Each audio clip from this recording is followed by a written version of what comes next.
what's the maddest thing that's happened to me that I just like, geez, it's the parents, yeah. I think the rules change. That's the thing. It's just the rules change, and you have to update the system of how they're gonna deal with you. Are you with me? Because now as a parent, I know I parent so different. I parent, bro. When I like now my daughter, yeah, and not like on the deep one. Yeah, what's your parenting styles actually? Just to see what's going on in here. Wale, how do you define them? I try to talk to my son. I think I've like given him a little smack in the past, but I never forget the day he said to me, "That didn't hurt," and I said, "Oh." And in that moment, I said to myself, "Well, it's either I double down on the force, or I have to go a different way," because I was like, I'm not trying to get into that. How hard am I going to hit you before you feel it? As we learn, so I just try to talk to him a lot, which is challenging at times because I'm a Nigerian man at heart, innit? So it's like the spirit of my father, should I say, kind of wants to come through me sometimes. I'm like, I want to just like give him old school beatings or make him just put his hands up or something. Yeah, so it's been super nanny-ish, like stand in the corner, think about what you've done, and stuff like that. But I do try to like kind of balance it out and still like give him. It's weird. I try to like kind of give him comfort afterwards, so show him that it's like I still love you, if you get what I mean. Yeah. But what you did was wrong. And so I'm trying to help him, get him to understand the difference between your actions are wrong, but it doesn't necessarily mean that I don't love you. And I've heard him say before. And that's good. That's what I'm on. That's what, bro, in my house, I promise you, I talk, because again, can't be like hitting girls anyway. It's crazy. Even if I decide I'm not hitting him, but then it's just that thing of we can't solve this situation with violence. Do you see what I'm saying? 100%. You know, when you like, it's like, because the beatings didn't really help me. If I'm being honest with you, it didn't deter you. It didn't deter me. I'm still gonna do something mad. It's like talking to me and understanding why or what. Because sometimes there's no real explanation or no real understanding of consequence. Don't get me wrong. There's some bad breed youths that like, you know, when they see you turn over a room and mash things up, that's different. I'm talking about like setting that foundation with your youth early. My daughter knows it's a conversation, bro. No, 100%. And we do the same thing, you know. Me and my wife, bro. Turn off the TV. Same. She's got her little chair. You know, the little kids version. Little pink chair, middle of the room. And she does what I do, bro. And tears. Just on the name. Just on the name alone. Because she knows we don't really take this kind of tone. And then after she tells us what she thinks she's done. And she'll talk. We let her. Then we now give her our feedback. There's tears. We still hug her through to let her, you're still loved. But that's mad. No, it's a similar kind of thing because like with my son, for example, like, so my daughter, she's 12 now, isn't it? So we're having different conversations, and I really have to have anything. This is more life lesson stage with her. Yeah. So I have real conversation with her. So it's like a completely different experience. So it's like with her, one of the rules is transparency both ways. Yeah. There's nothing you can ask me that I have to guarantee the truth. So there's no family secrets. We're not doing none of that stuff. Like, you want to ask me about this thing that happened, that I'm going to tell you the truth. This is my contract with you. Yeah. So when I ask you a question, I expect a level of truth. And I don't want you to give me the polite truth. I want you to give me real conversations. Because there's times when we speak and I can sense the whole thing of like, there's a difficulty to approach this conversation as a child to an adult and da-da-da. But I'm preparing in my mind long-term for when you're negotiating real situations and you need to find your voice. Oh, I like that. So this is the early sparring of conversations. That's good, you know. Because you got a whole 12. That's different. Yeah, I'm going down the line. But with my son now, so like what we would do is like, you know, we're going to go and sit on a naughty step. And it's funny because I used to banter the naughty step when I was young. It works. But we go and sit with him on the naughty step. Yeah. In silence for this X amount of time, 2 minutes in silence. And afterwards, what do you think? Why do you think we're here? And then we speak. Because it's that thing of like, no matter what you've done, I'm not going to relegate you to being by yourself. Yeah. I'm still with you. And I still care about you, still love you. But we need to discuss what just happened is there. And over time, you get a level of transparency, which is funny because sometimes my son would just go, Dad, okay, I want to tell you a cheeky thing. That's how he says it. He's like, Dad, I want to tell you a cheeky thing. And I'm like, what happened?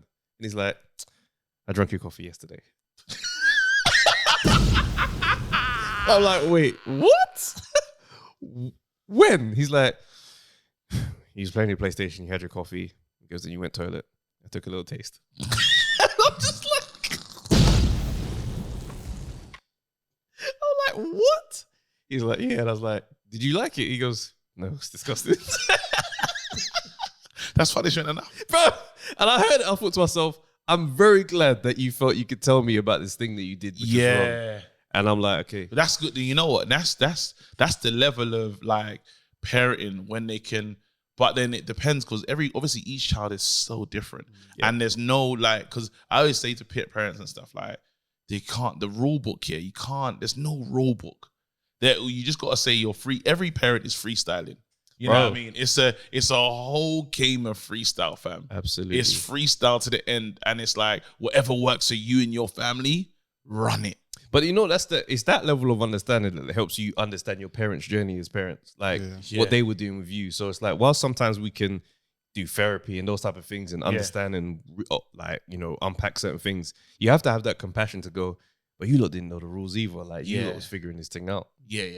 I think that's probably one of my biggest, so it's like desires, if you can call it that, is for when I get older, is that my child wants to spend time with me, not because he feels obligated that, oh, it's dad and I need to go and see dad. I want my kids to be like, I just want to chill with you, innit? Go on holiday with you. Saying like about your son coming to talk to you is like, that really kind of struck a chord with me. That's something I might try and roll out still. The experience I just slightly related, but on a tangent. So on the weekend, we're at church. And so my wife was away, just me and my son, and went to church. And then he's got a friend, this guy he's really good friends with. But something happened, and the boy came and said that my son hit him. And I was like, I don't know when that would happen because he was with me the whole time. But so then ask my thing about sometimes he would try and like kind of lie in a way, but he doesn't really. But I can press him and say, look, what really happened? Yeah. And it's mad. It's actually slightly an emotional moment for me because it made me think about my childhood. And so I asked him, like, did you do it? And he goes, no, I didn't. I was, are you sure? He was like, no, it wasn't me. And I've never seen like not looking in a child's face where like genuinely it wasn't me. Yeah. And I'm being painted as this, like I've been accused of doing something I didn't do. Yeah. And he was like looking at me like, Dad, like believe me, I didn't do it. Yeah. In my heart, I was like, oh man, this feels like, when I was younger, I used to get that all the time, especially because I was taller than a lot of everyone. Other kids. Of course, so as big as you are, you're doing all this. You know, and it's like, and it's not because I'll be like the youngest there sometimes, but everyone's playing. I'm the one that the adults come to because I'm the big person. So I mean, at that point, like where he was there and it happened, I was just like, oh man. And then like he was crying for time. And then and eventually I kind of consoled him a bit and I was like, do you want to go and make up? And he was like, no. And in my head, I was like, I don't even blame you because if it was me, he'd be dead to me. He's a dickhead. Hey, hold on. Do you know what? Yeah, on this one's going to pair it with the beatings. No, not just beatings, I'm saying, and your child's getting into a fight. Yeah, you called me and asked me the other day. Yeah, your child, gets into because we're talking about a UFC fight. So on this podcast, there's a guy on there. I think his name's Daniel Cormier. Yeah. And he's sitting there, he's talking on this podcast, and he's basically saying that this kid was picking on his son, and he's kind of like looking around like there's no parent, and like the whole situation is just out of control, and he just shoved the kid. And I'm just like, how do you as a parent react to that moment where your son runs over and says, oh, this kid's dad pushed me? Because straight away, the heated rage in my stomach goes, are you who? And you look over there, it's Daniel Cormier. With the cauliflower ear. Wait, hold on. Cauliflower ear. And he's the king of ground and pound. With this guy, if I want respect from my child, I got to tell this, listen. Charge it. This is when you teach your child to charge it to the game. What happened to you should never have happened. But we need to understand, we need to do a risk assessment. I'm about to victim blame you, son. Because here's why you shouldn't have started beef with this particular child. What was you doing when didn't you you know what it was? So hold on. So why did he feel the need to push you back? You'd be like, wait, what? But daddy, he's you wouldn't go and talk to him? Yeah, your child's gonna try and gaslight you to go and fight. No, so, I mean you wouldn't go and talk to him. DC. Yeah. Daniel Cormier. Yeah. And he's made such an egregious move. I'm gonna go over there. I feel like it depends. It depends because I think once the push wild. Once you got the footage, I said YouTube Daniel Cormier. Once you got that footage of what Daniel Cormier is about, it's gonna make you second guess how you're gonna approach this. No, I know who he is, but in my mind, I'm like, it's an adult talking to another adult, isn't it? It's not like I'm not coming on. No, it's an adult talking to a UFC fighter. No, but I'm not coming on a hype. I recognize what the situation is. So you come and you like just speak to him. Like, cool. I'm Daniel Cormier. Yeah, that's right. Go on, come to me. Go on. So, I bet hi. You, I don't know. I'm dad. DC. Yeah, I'm his dad, and I'm DC. Go on. Yeah, so former heavyweight champion. Go on. What? My son's come over to me and said that you pushed him. I just wanted to understand what happened. I did it. Yeah, I want to understand why. It's like I pushed the shit out of your child. Now what? No, why did that happen? What happened? How did it get to the point where it is? I pushed him. Your son pushed my child. What now? I think we kind of need to be mindful of what we're encouraging in our children. I get that, I'm a pro fighter, bro. No, this is my language. And I understand that. And obviously, come on. I'm not a fighter. I'm not trying to start nothing here, but I really think it's important that we set a good example. How about you? Hold on. How about you raise your son? Wait, hold on. And he does this one. Wait, look, he does it. Now it's in front of your son's day goes. Wait, do the head push like I'm Tasha. You F you in that little. Wait, hold on. All right, let me ask you a question though. Wait, hold on. He does that one. We did. No. At that point, you have to just take the L. I'll be real. Because what are you going to do? What do you mean?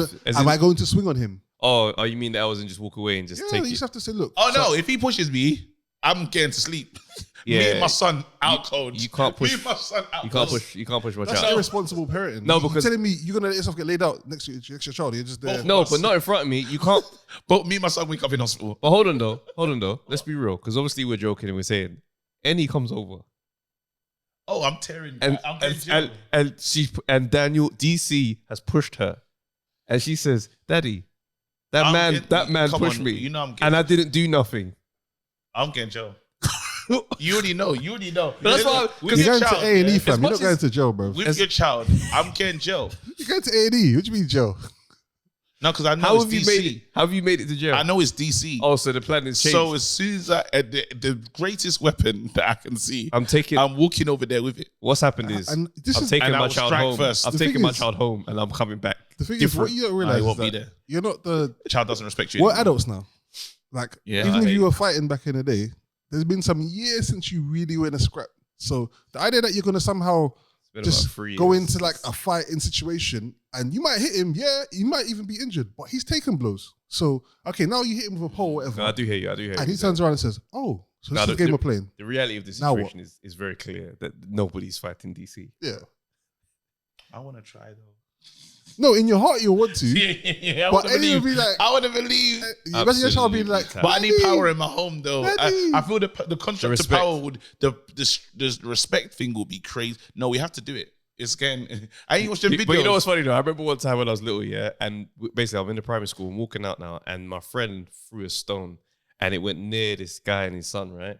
And he's turned around. He said, which one of you lot threw that stone? And he's walked straight to me, strong beeline. Yeah, me and my friend, we're just like shocked in silence. This guy just shoved me in the middle of my chest and says, don't you throw stones. And I'm just like, I didn't throw it though. Like, bro, bro, I must have been about 6 or 7. Bro, I'm rattled, fam. You're crying. Bro, I'm rattled, fam. Yeah. So I go home now, and I'm thinking, oh man, when my dad gets in from work, I can't wait to tell him because everyone lives in the same area, innit? So I know where they live. So I get in, and my dad's at home on this day. Bruv, glad to tell I said, Dad, this guy pushed, bro. We walked down there, bro. This walk was like, must have been about a 10-minute walk, but it felt like 30 seconds. We were at this door. My dad, boom, boom, boom, knocking on the door. Guy opens the door. My dad goes, did you touch my son? And I'm standing there over the shoulder on some bad fencing. Like, what, bro? What, bro? I'm standing there. He's like, you touched my son? And the guy looks at me and goes, I didn't touch your son. I've lost my mind. Yes, you did. Are you mad? Bro, I'm like, Elliot lives around the corner, bro. We can go get Elliot, bro. You did push me. So my dad, he's like, he looks at me and he's just like, turns back to him. And the guy's taller than my dad. And my dad gets his face and goes, you put your hand on my son one more time and I'll knock you out. Do you understand?